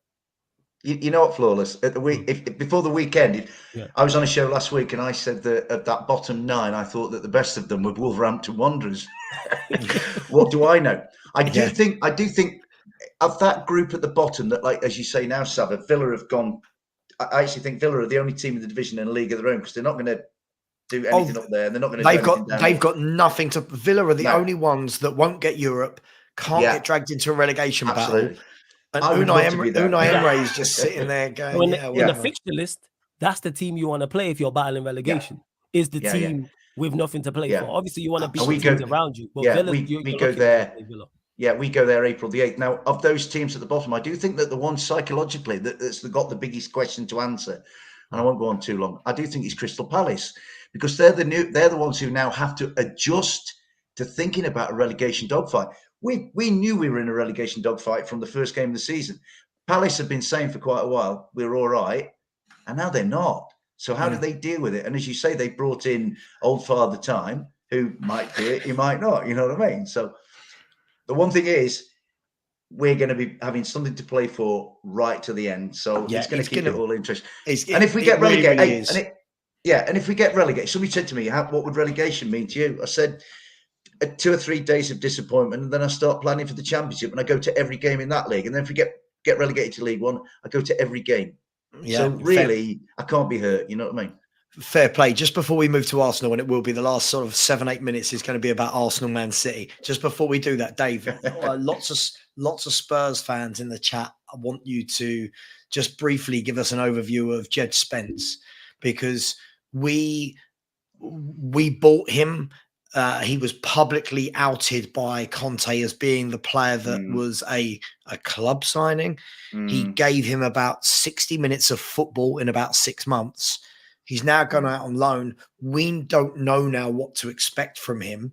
He was really highly thought of for you guys, right? In terms of helping you get promoted. How good is he? Well, I think he was absolutely brilliant last season, Sava. He formed a beautiful partnership with Brennan down our right-hand side that basically was too hot for pretty much anybody in the Championship to handle. We would have all had him back in a heartbeat. But his family are in London. His mum, who used to come to all the Forest games, was a fantastic character. You had Mrs. Spence. She was like a legend at Forest. We'd have her back as well. I think we could sign Jed, we'd sign his mum as well. But they're London people, and I think he wanted to go back to London. And you know, I think he's been a Tottenham supporter. So, you know, he wanted to play for the club that he loved as a boy. And then he gets there, and you know, this toupee, this hairpiece, decides that he's going to out him, and like, you know. And we're all looking on at Jed Spence thinking, we would really like him in a red shirt and in a Garibaldi red shirt. We would love to have had him. In fact, you know, of the 5 loans, he was the one that everybody really, really wanted back. You know, I mean, he played against Arsenal, Leicester, and Liverpool in the FA Cup last year, and didn't disgrace himself on any occasion. You know, and he goes there, and Conte. I mean, really, Conte, right, has a responsibility to every member of that squad, not just 2 or 3 and pushing others out. I think, you know, okay, Conte speaks his mind, and that's fair enough, but, you know, you've got to look after the whole group. Especially a young player coming down, you know. I mean, look, it was sad that we didn't get to see him, for me, because we've had to watch Emerson Royal, but we won't go there today. And now we've got Porro. But look, I do want to move on to, and by the way, yes, he did have a very good game, as someone mentioned, against Mbappe at the weekend for Rennes when they won 2-0. So crazy. Yeah, absolutely. The new France captain, I think they announced today. Yeah. Just for the last 7-8 minutes, if everyone's okay with 7-8 more minutes, I just want to talk. Cool. Good. Albert. Come on, Savile. I absolutely cannot believe that there's been a 22-point swing in our clubs since us finishing above you last season to where you are now. Is it kicking in now? Like, I know that a lot of Arsenal fans, I know a lot of deluded ones, and then I know fans like yourself who are a little bit more level-headed. Is it now kicking in that, hang on, we might win this? Like, has that moment hit you yet? And was there a moment when it hit you? Are you confident you're going to win it? I think you asked me this is kind of last time in terms of, I would say, kind of asking the question, maybe even before the City game, to be honest with you, or maybe after. But yeah, this season's been quite a shock to the system, to be honest with you. There's some very, very overly, I call it toxic positivity Arsenal fans out there. There are a lot, which I don't really engage with, if I'm being honest with you. But even with them, I don't think they could have seen this coming. Sav, I mean, we've gone from 2 back-to-back 8th league finishes and 5th, and we capitulated last season. Let's be honest, like, you know. Yeah, you did. I remember going to that last game of the season against Everton. It felt like I was going to a wake. It was awful, and we won 5-0. But no, it was. This has been a massive turnaround. That's jokes. Arteta deserves a lot of credit. There's a lot of people that stuck by him. We found ourselves in a position where not many clubs would have done it in terms of taking on a manager that's never managed before. There's a big distinction between that. He obviously said something very impressive in the first interview, hence the reason why they said the second time round we're going to give him a chance. A lot of change at Arsenal. You know, we had Wenger for a number of years. The Unai Emery appointment came out of absolutely nowhere. Even if you speak to some of the most respected journalists, even the French were very surprised that we went and brought him in at Arsenal. But it is what it is, and it turned out the way it turned out. But this season's been a massive culture shock. I said Arsenal would get top 4 at the start of the season, going on what I've seen over the last recent seasons. The problem of Arsenal is that, yes, standards, and we're a great club. We've won some amazing silverware. We've had some fantastic players. But it's been a chore to watch Arsenal. I didn't really like the players, to be honest with you. Going to the games was awful. The football was crap. We had an inexperienced manager who's going through the mill, and if he'd been at any other club, he would have got the sack. People call him the lucky Spaniard. He's a good-looking guy as well, but it's great head of hair. He looks Lego head, doesn't he? Yeah, he looks immaculate. He's got a better head of hair than Antonio Conte, so maybe that's saying something. But yeah, Sav, I mean, in terms of like your question, even at this stage of the season now, the most important thing is it's in our hands. There's been so many upturns for Arsenal, and what's made me laugh is, I've got to be honest, and I'm going to say it. I see a lot of rival fans, for example. What they try to do is, in terms of like, I get it. I see it mainly with Man United fans and probably Chelsea fans, if I'm honest. The ones that I know is they try to use humor and banter to mask the pain of what could happen. It's true. I see it. I've seen it for many a time. Big up Turkish gave a list of excuses as to why Arsenal won't win the league this season. Listen, Arsenal needs to get back to competing. You've got to learn to compete. We haven't done that probably since 07-08 to go for a league title. I'm going to be honest, like, in terms of people talk about the average age of the squad and the team and the rest of it, which is a factor. And I thought, in terms of going for a league title, I thought Arsenal were about 3 years off of it, competing. Wow. So they've come very, very early this season. Between Martinelli, Odegaard, and Saka, for example, 53 goal contributions. That's insane. They've done really well. We scored 61 goals last season for our entire campaign. We're already on 66. We've got the same amount of points as last season already.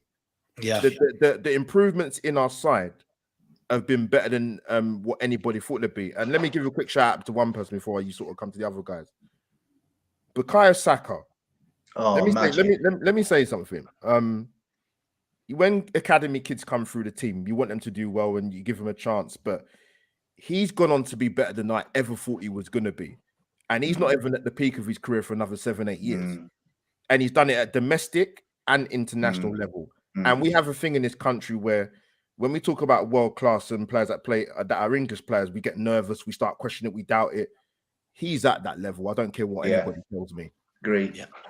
Yeah, fantastic player, absolutely fantastic Lovely player. lad as well. Saka. Yeah. Credit Oh, him as Dave, credit Dave, as a human I wanna, being. Dave, I want to adopt him. I put a video out. Oh, mate. I love Do him. you know Albert? He's just such.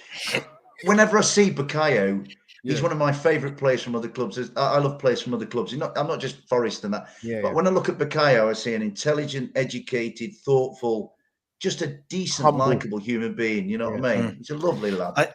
I don't know though if on his salary that he'll need adopting, but I'm sure I'm sure he. Man's got I'm sure he. video chats with Kim Kardashian. It's just crazy with this guy. Yeah. It's madness. Yeah. Sorry, don't you have? I have that. Do you not have that, Albert? No. Me and Kim. I wish. Flawless. Let me come to you. I mean, as a Man United fan, like obviously the rivalry used to be with Arsenal. So nice. do you? It's still there. Don't get me mistaken. It's still Okay, there. right. So It's there's this makes my question better then. So do you look at Arsenal winning it and think, oh, God, I hate that they're winning it, or is it that it's better than City winning it? So where's your gauge in this as to who you think will win it and who you would prefer to win it? There's definitely, let answer the easy part first. The preference is none of them. You know what I'm saying? Let's get out the window. When people turn around and United fans and they be like, oh, well, I prefer this rival over this rival. It's been like hell for me watching. Flawless City wants us to win it. He wants Forest to win it. Yeah, give me Forest. You know what I'm saying? The series, I'd take Forest. Like, I've had to watch Hang on. City and Aren't we in the queue before Forest for a time? You know what? That's a whole different conversation. Jesus.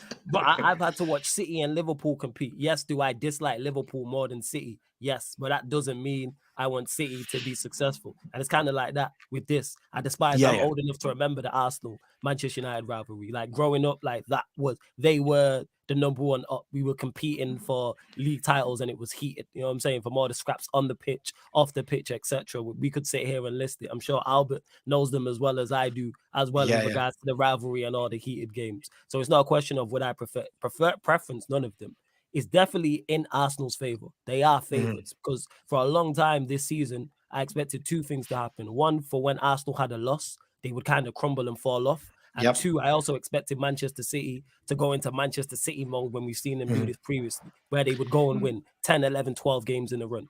Neither of these things have happened. When Arsenal had that wobble in I think it was February. Yeah, it was February when they had that wobble of like Brentford, City, etc. Like I'm like, all right, this is where it's gonna crumble.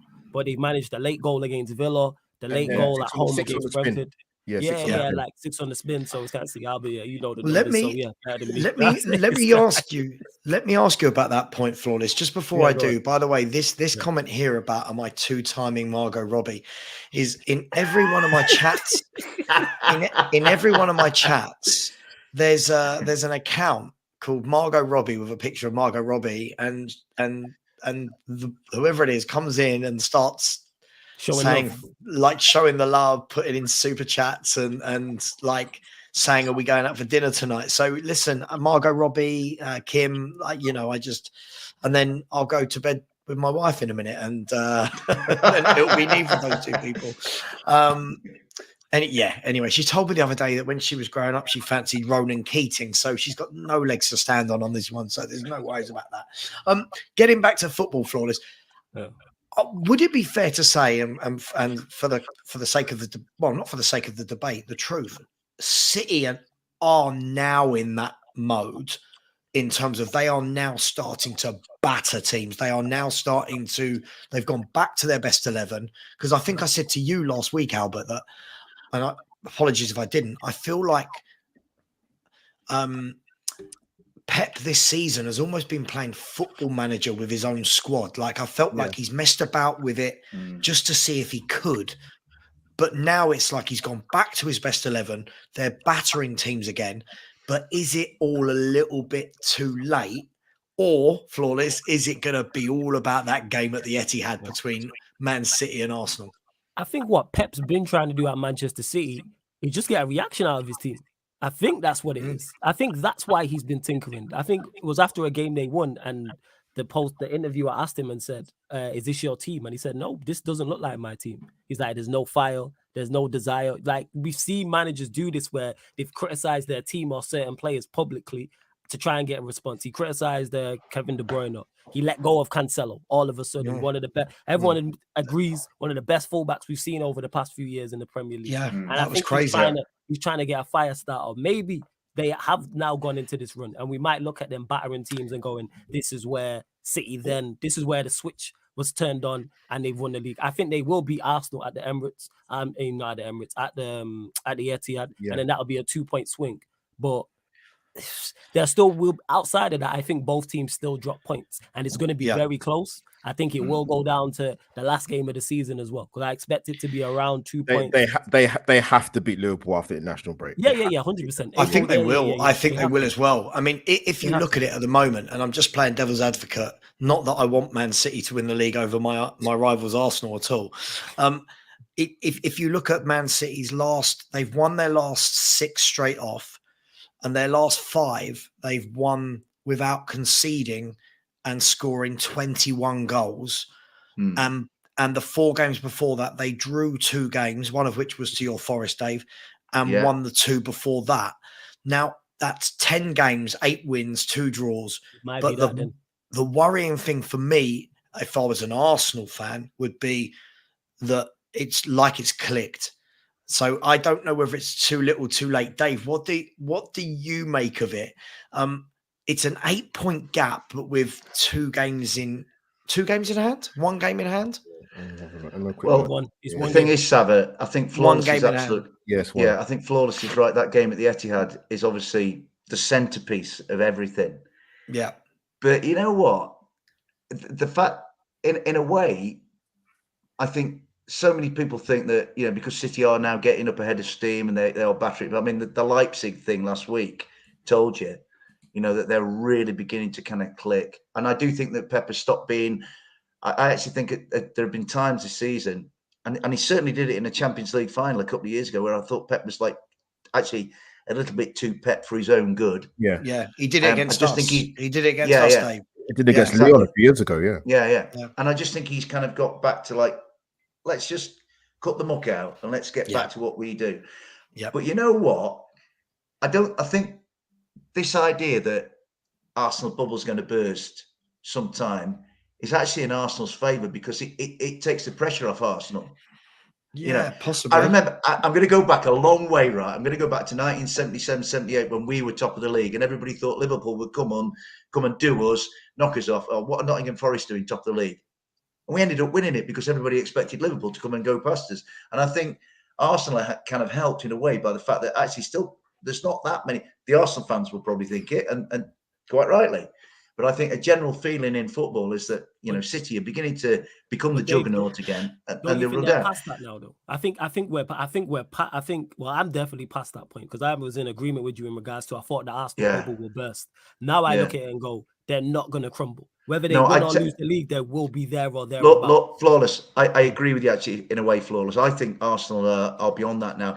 And it was that moment when they beat Bournemouth, because that goal, Reece Nelson's goal, was the moment of the Premier League. For any club, the best moment of football in the Premier League this season was Reece Nelson's goal against Bournemouth, because the way they started and where they got to in that game, that's the sort of game that champions are built on. I also think that Arsenal's Amazon Prime documentary was better than Manchester City's. And I watched Amazon Prime documentary about Arsenal, and I thought, you know what? He's a good guy, Arteta. They clearly like him, and I think they could do something this season. And I tell you, what Albert says about, he's an Arsenal fan. He goes to the Emirates, and he's saying the mood is better, the football's better, the ambience is better.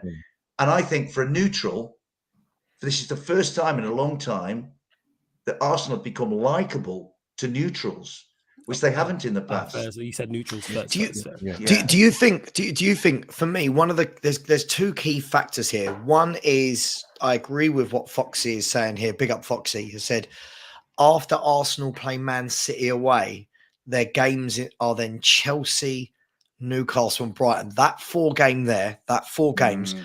But on top of that, I'm going to throw some more meat on the bones here, is Arsenal have got 10 games left in all competitions, because this is now it. Yep. Man City have 11 league games left, and a minimum, assuming they go out, a minimum of 3 cup games, which is 2 against Bayern Munich and 1 against Sheffield United. That, let's be really honest, I love the idea of a fairy tale, but I can see Sheffield United conceding 5 by half time to Erling Haaland alone. Come on, Sheffield United, man. Let's go. So and they haven't got Doyle or McAtee because they're both cup time because they're on loan from City. Right. So could it be, look, there's 2 factors here, isn't there? It's Man City have got the more games, but probably the deeper squad that can handle that. Arsenal, that 4-game run, that's a tricky little run, isn't it? Man City, Chelsea, Newcastle away, and then Brighton, who are not easy. Do you agree with that, Albert? Like that 4-game stretch there is going to be really, really the decider in the Premier League. I said, look, I think when I look at the games where we've got to play Man City away, Newcastle away, and Liverpool away, if we pick up points in those, we're probably going to have to go to Anfield and win, to be honest. I think the title, I know City go deep in the squad. I know they've got the quality. I know the 4 out of 5s, but that's a big gap to pull back at this stage of the season. Yeah, sure. And for them to not drop any points. As you mentioned before, Arsenal we've had GCSE, SATs, NVQ tests, we've had for a bachelor's, masters. We've had plenty of tests. We have. We went on that blip. And like I said, 6 on the spin. The win against Bournemouth was, because remember, City played earlier in the day against Newcastle. Newcastle had a couple of chances in that game to actually put it to City. And the psychological blow, that wasn't just a statement to Manchester City. That's a statement to the league to say Arsenal are here to stay to the end of the season. That was huge, man. So I think if Arsenal pick up points in those games that I mentioned, I think it'd be very difficult for City to catch us. Yeah, I mean, flawless. I mean, look, what's probably not good for both of the teams, if we're honest, is this international break, because both are in fantastic form. But their first games back are on the same day. They're on the 1st of April. What month are we in? April. I forgot it was March. You've got the 12:30 kickoff, which is Man City versus Liverpool. Am I getting this right? It is both the first, right? Yeah. So Man City play Liverpool in the midday, in the lunchtime kickoff. Yeah. And then Arsenal play at home to Leeds. Do we think that City, if City don't win that game, that's it done, right? Surely they can't. If they don't beat Liverpool, they can't come back from an 8-point gap that will probably be an 11-point gap by the end of the night. Essentially, yeah. But is that an 11-point gap with a game in hand? It would be with a game in hand, but even then, you'd have 10 games. 8 points that's a huge gap. But the person who made the comment about the 4 fixtures Arsenal had, I hadn't looked at Arsenal's fixtures. I didn't know they had that 4. I'll go as far as to say I need to look at City's fixtures, but looking at those 4, that's where it could be won or lost for Arsenal. Because there could be let's say it happens in Liverpool, either they draw against Liverpool or lose to Liverpool. There could be an 8-point swing in those 4 games. Bear in mind, they have Leeds. We just mentioned Bournemouth, who they had to score a last-minute winner against. Leeds are also fighting for something, as are Liverpool. This is where now at the back end of the season, these things play into factors. What are you playing for? Are you chasing a league title? Are you chasing top 4? Are you trying to survive in the Premier League? This is now where these games become tougher. It is in Arsenal's favour. I wouldn't go as far as to say it's over if City don't beat Liverpool, but it'd be very tough because they play each other. And that's always in the back of my mind. Because if I say Arsenal go there and win at the Etihad and it's dominant, I think the league's up. I think Arsenal will win it. But if City strike and go there and they beat Arsenal convinced, Did you just call it the Etihad? That's what it is. Why are we acting like we don't watch the games and see all the blue seats? Man, people say it's not too. I live in Manchester. It's not too far from my house. That is always empty. There's more people in the Asda across the road. I've just not heard it. I've just not heard that before. I love that. Flawless, lock your door, man. Trust me. Yeah, that's what we got there. I'm just waiting till he says the shitty ground. You know what I mean? Yeah. I'm not. Look, guys, I don't listen. I'm not one. I don't want to drag on. So listen, I do want to end the stream. Just before I do, okay, Dave, tell me. Right now, who's getting relegated and who's winning the Premier League, Dave? And I'm coming to both of you two with the same question. Christ. And this will be recorded and it'll be played back to me, and hindsight will bury me, Sava. And Dave's thinking of that really quickly, I have just put in the chat everybody's linked their channels. Please go and support. I think I will be, Dave. everybody in the YouTube community, I know everybody thinks we literally just press play and go. And it's so much more to it that goes to that. So please show some love. Please subscribe to myself if you haven't already. It's been a great day. But Dave, just to round it off, guys, Dave, who's going to win the league? I'm going to subscribe to Flawless, and I'm going to subscribe to Albert when the show's finished, because it's been an absolute pleasure talking to you, lads. Same with you, Saba. Thank you so much for having me on. Always. I think Arsenal win by the skin of their teeth. Go on, Dave. And the 3 to go down. Oh God, I hate this. If you'd seen us on Friday night, you'd say us, but I'm gonna go Southampton, Bournemouth. Oh God, Southampton and Bournemouth, I think will go. And it's probably going to be us, but because I don't want to say us, I'm going to say Leeds. But I tell you what, for those playing Leeds United, so Arsenal play Leeds United in a few weeks.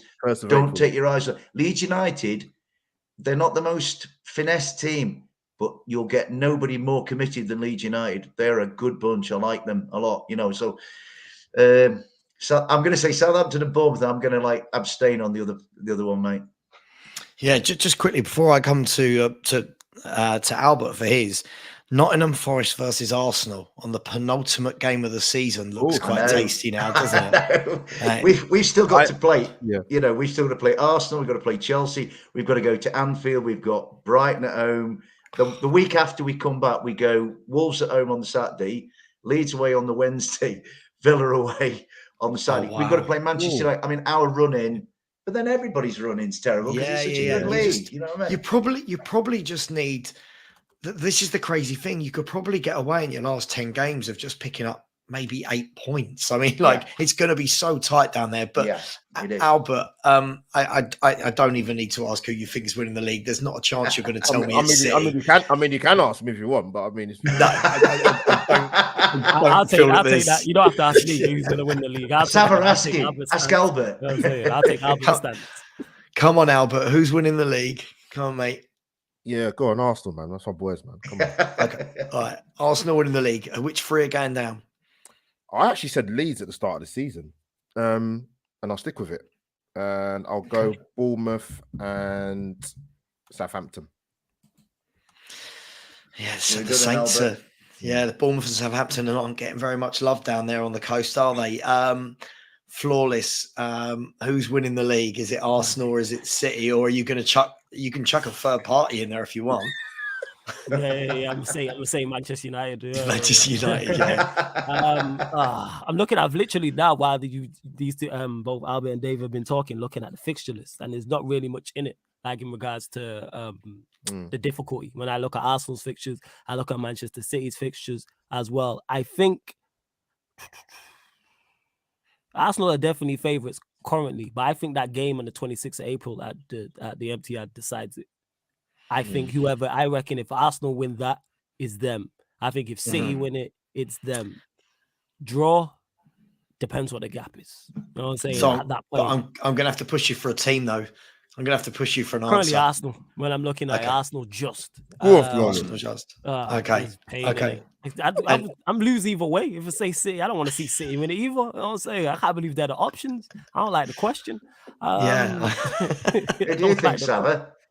Saba, who do you think? Do you know what?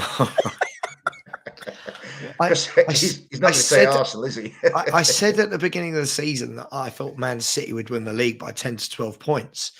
And I can't believe they haven't, to be honest. I really didn't expect Arsenal to be as good as they have.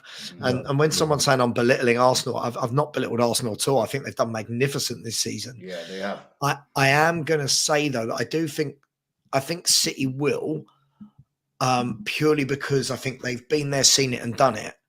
But again, I am absolutely with Flawless.